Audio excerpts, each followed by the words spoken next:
नमस्कार दोस्तों, रोजगार विद विकास चैनल में आपका स्वागत है।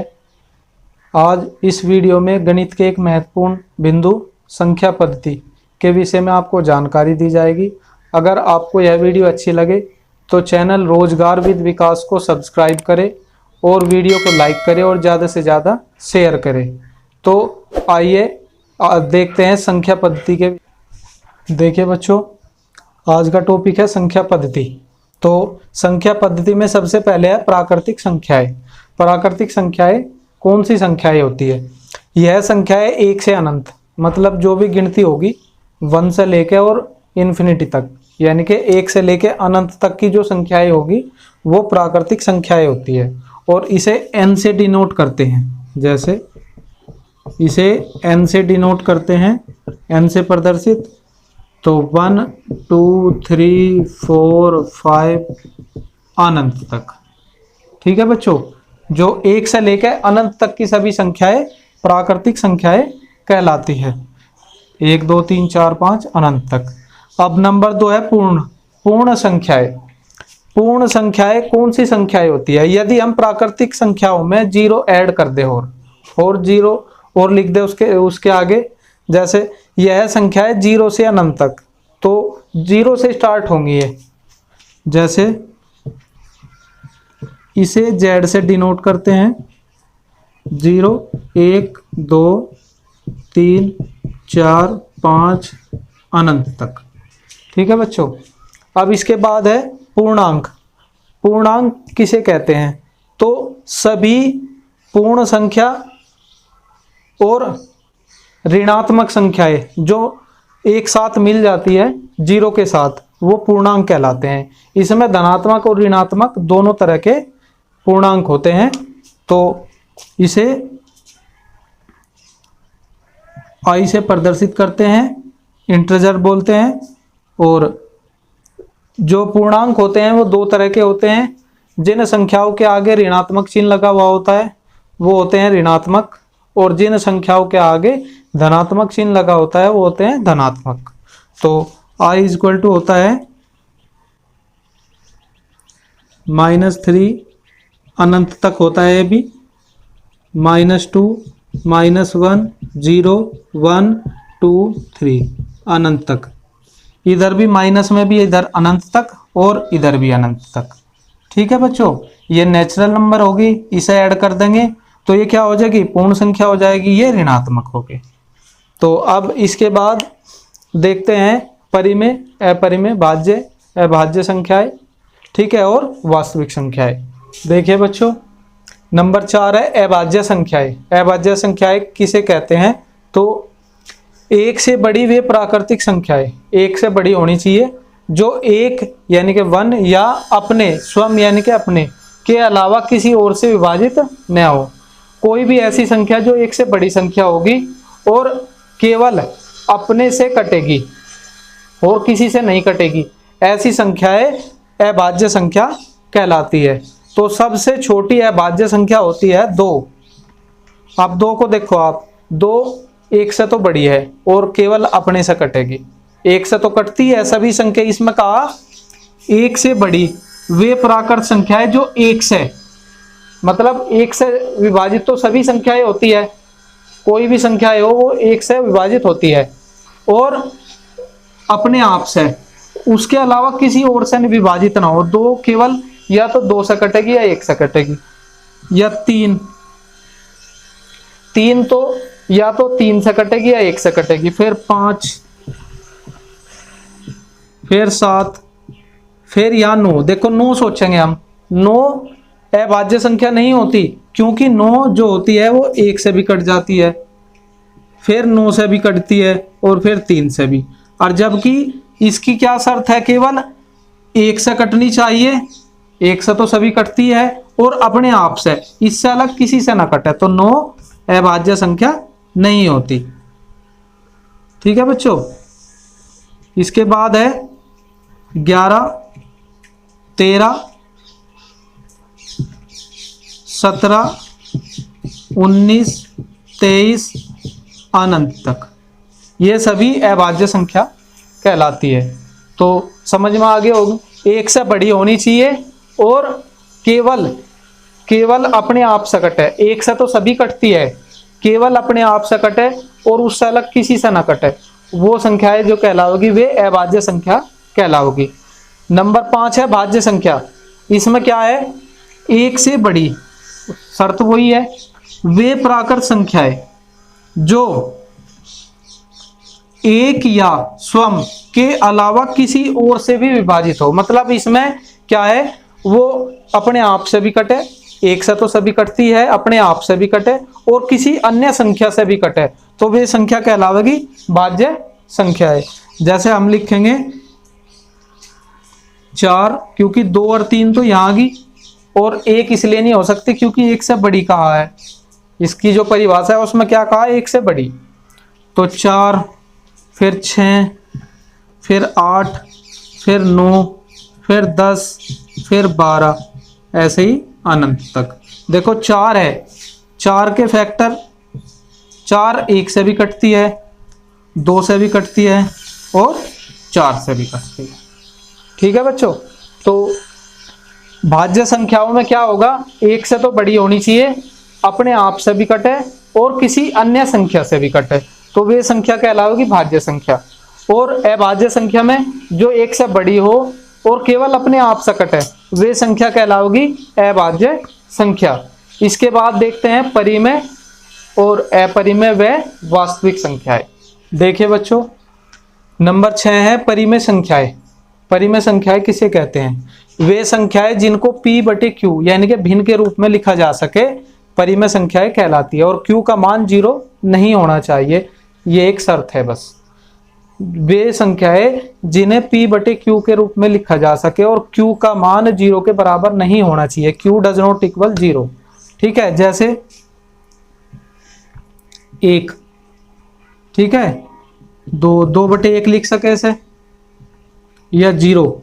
कभी कभी ये आ जाता है कि 0 ये बताइए कि परिमेय संख्या है या नहीं है, तो 0 परिमेय संख्या है। कैसे, अनंत तक। कैसे, 0, बस हमारा q का मान 0 नहीं होना चाहे तो /1 भी लिख सके, 0 के बटे 2 भी लिख सके और 0 के बटे 3 भी लिख सके, अनंत तक। 0 के बटे 1 लिखेंगे तब भी 0 ही आओगा, 0 के बटे 2 लिखेंगे तब भी 0 ही आओगा, 0 के बटे 3 लिखेंगे जब भी 0 ही आओगा आंसर। ठीक है बच्चों, और अगर कोई अन्य संख्या होगी तो उनके नीचे क्या लिख सकते हैं, 1, जिससे भिन्न के रूप में 0 नहीं लिख सकते, तो वो क्या होगी, परिमेय संख्याएं कहलाओगी। अब इसके बाद है अपरिमेय संख्याएं। वे संख्याएं जिनको p/q के रूप में नहीं लिखा जा सकता, वे अपरिमेय संख्या कहलाती है। इसमें एक संख्या और ऐड कर देता हूं मैं, जैसा √4 लिखा रहता है कहीं, तो वो पूछ रहा कि आप ये बताइए कि ये परिमेय संख्या है या अपरिमेय, तो √4 का जो आंसर आएगा वो आएगा 2, यानी कि 2, तो 2/1, तो ये क्या कहलाओगी, परिमेय संख्या। तो अब ये देखते हैं वे संख्याएं जिनको p/q के रूप में नहीं लिखा जा सकता, तो ऐसी संख्या जिन्हें हम p/q के रूप में नहीं लिख सकते, जैसे पाई।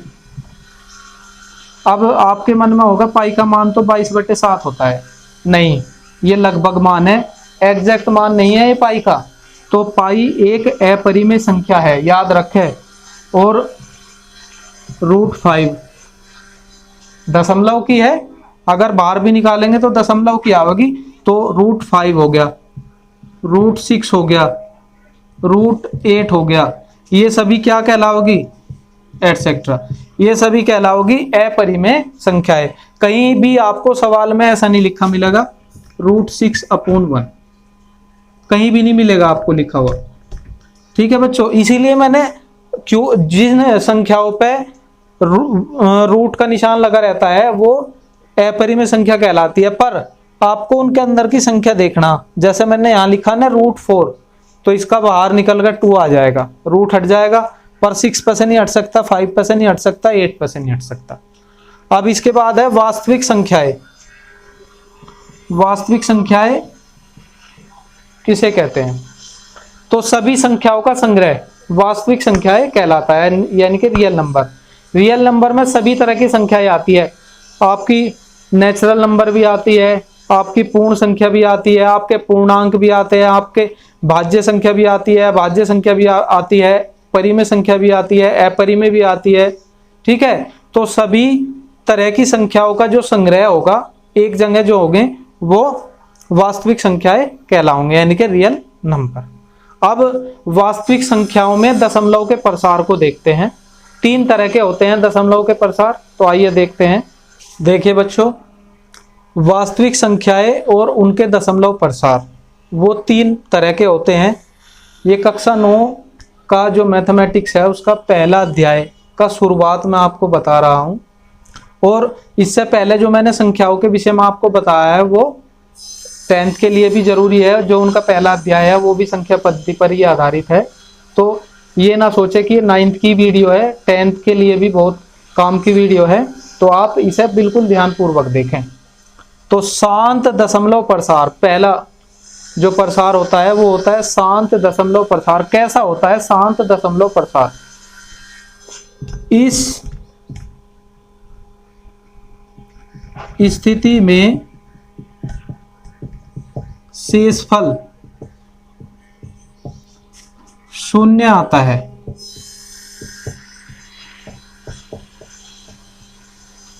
ठीक है बच्चों, इस शांत दशमलव प्रसार में जो हमेशा हम डिवाइड करेंगे उसमें जो शेषफल आओगा शून्य आओगा। हमें इसमें भागफल से मतलब नहीं, हमें शेषफल देखना है। तो जैसे 1/2, अगर हम 2 से 1 को भाग देवे तो 0.5 आ गया।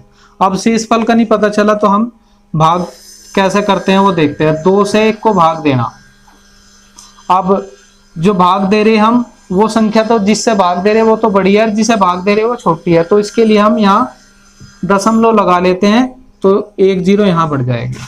ठीक है, तो 2 पंजे 10, तो 10 में से 10 जाके क्या आ गया 0। देखिए शेषफल क्या आ गया 0, तो ये क्या हो गया शांत दशमलव प्रसार। ठीक है बच्चों, अब नंबर 2 है अनवसानी आवर्ती। क्या है? अनवसानी आवर्ती, या इसका दूसरा नाम है अशांत आवर्ती। या तो आप इसे अनवसानी आवर्ती कह दो या अशांत आवर्ती कह दो। आपके मैथ में या तो अनवसानी लिखा रहेगा या अशांत आवर्ती लिखा रहेगा। तो इसमें क्या होता है, इस स्थिति में शेषफल की पुनरावृत्ति होती रहती है।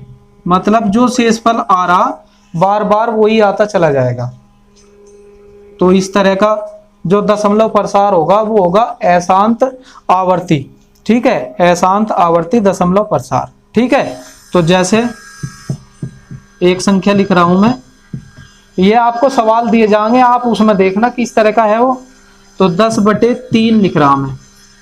ठीक है, तो अगर अब मैं इसे भाग देता हूं तो देखो 3 से हमें 10 को भाग देना, 3 3 9, घटाया बचा 1, दशमलव लगा लिया 0, यहां से शेषफल 1 आया, दशमलव लग गया, दशमलव से पहले शेषफल हमें प्राप्त हो गया।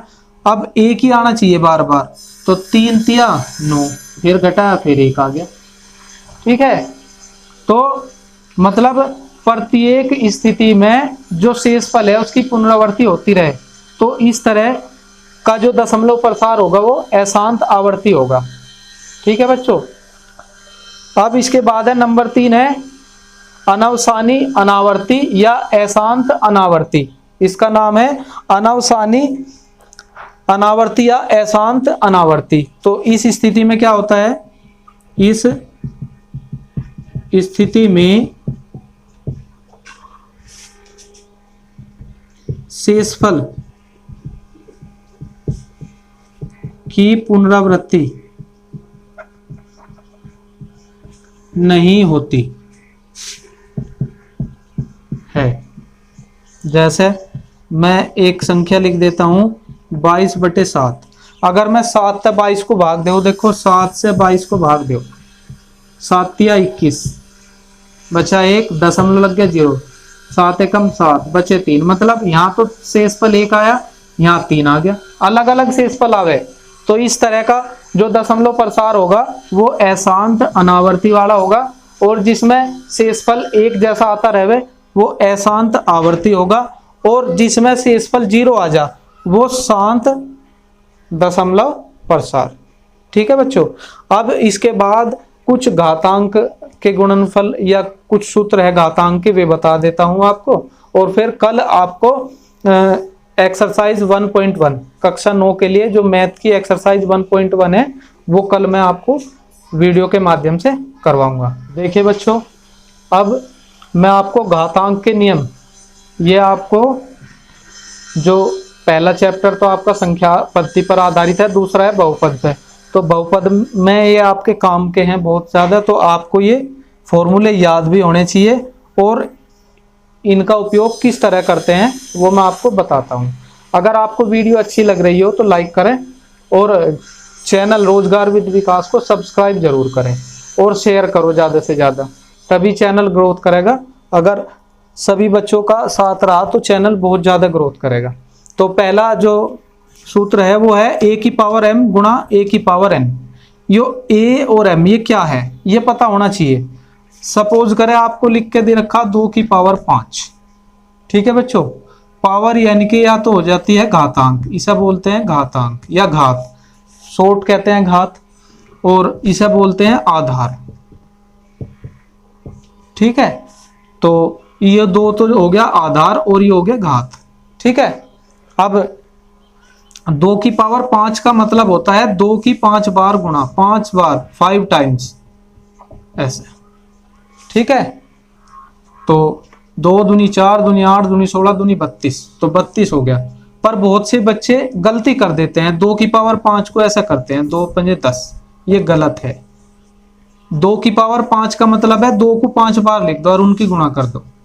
ठीक है, 2 की क्या 3 हो 4 हो 5 हो, किसी की भी पावर हो उसे इसी तरीके से लिखा जाता है। ठीक है, अब पहला जो फॉर्मूला है उसका उदाहरण लिख रहा हूं मैं यहां पे। आपको अगर दे दिया 2 की घात 5 गुणा 2 की घात 3, समझो अब इसे। अब यो कितना हो जाएगा, देखो यहां a है और यहां भी a है। इस तरह का सूत्र लगाने के लिए पहले तो मैं सूत्र बताऊंगा इसका क्या होता है। अगर आधार एक जैसे हो, बार बार कह रहा हूं मैं, अगर आधार एक जैसे हो, देखो a है इसमें भी और इसमें भी है, तो गुणा में घात ये वाली जुड़ जाती है। अगर आधार एक जैसे हो तो गुणा में घात जुड़ जाती है, अगर आधार अलग अलग है तो गुणा नहीं हो सकती। समझ गए? तो 2 की घात 5 है, इसमें भी 2 है आधार, इसमें भी 2 है, तो जुड़ जाएगी 2 की घात 5 जमा 3, 2 की घात 8। ठीक है, अब अगर ये सवाल संख्या में ना होकर चर राशि में होता, यानी कि x की घात 5 गुणा x की घात 6, अगर ऐसा होता, गुणा भी ना लगा रहता, बहुत सी जगह तो डॉट लगा रहता है, इसका मतलब इनटू यानी कि गुणा ही होता है। ठीक है, तो आधार देखने आपको एक जैसे होने चाहिए। ये x है तो यहाँ भी x ही होना चाहिए, तभी जुड़ेंगे। जो घात है ये ऊपर की तभी जुड़ेंगी, नहीं जुड़ नहीं सकती। ऐसा नहीं हो सकता अगर यहाँ x है यहाँ y है आप इसे जोड़ दोगे, जोड़ नहीं सकते। ऐसा नहीं लिख सकते हम x की घात 11, क्योंकि ये आधार अलग अलग हो गए तो गलत हो जाएगा सवाल। तो यहाँ भी x ही होना चाहिए। तो अब अगर हम इनकी गुणा करते हैं तो क्या होगा, गुणा में घात जुड़ जाएगी अगर आधार एक जैसे हो। आधार ये है, घात ये है। ठीक है, तो इसे तो एक बार ही लिखेंगे पर घात जुड़ जाएगी, x की घात 11। ठीक है, तो इसका सूत्र क्या हो जाता है, a की घात m प्लस n। समझ में आ गया होगा, मुझे लग रहा है आ गया होगा। अब है ये a की घात m और उस सारे की घात है n। तो अब इसे मैं पहले तो संख्या में लिख के दिखाऊंगा। ऐसा दिया हुआ इसने 2 की घात 3 और इस सारे की घात 2। ठीक है, तो आप क्या करोगे, इस 3 की इस 2 में गुणा कर दोगे ऐसे, तो 2 की घात 3 दूनी 6, 2 की घात हो गया 6। बड़ा आसान सा है। या अगर ये ऐसा होता, यहाँ 2 की जगह x होता, x की घात 2 और उसकी घात 5, सवाल ऐसे भी आओगे तो आप इसमें भी 25 नहीं लिख सकते, गुणा करेंगे इसकी, तो x की घात 2 पंजे 10। तो सूत्र क्या हो गया, a की घात m की n में गुणा करेंगे तो m n। ठीक है, अब इसके बाद है a की घात m बटे a की घात n। तो इसके लिए आप कैसे इसे सोल्व करेंगे, तो मैं सवाल लिख रहा हूं x की घात 5 बटे x की घात 2। देखो आधार एक जैसे हैं, ये याद रखे भाई, इसमें भी आधार एक जैसे हैं, अलग अलग में नहीं लग सकता, ये फॉर्मूला याद रखे। यहां तक भी जो आ रहा है आधार एक जैसे हैं। ठीक है, तो a की घात m बटे a की घात n है, और हमने इसे लिख दिया एग्जाम्पल के तौर पे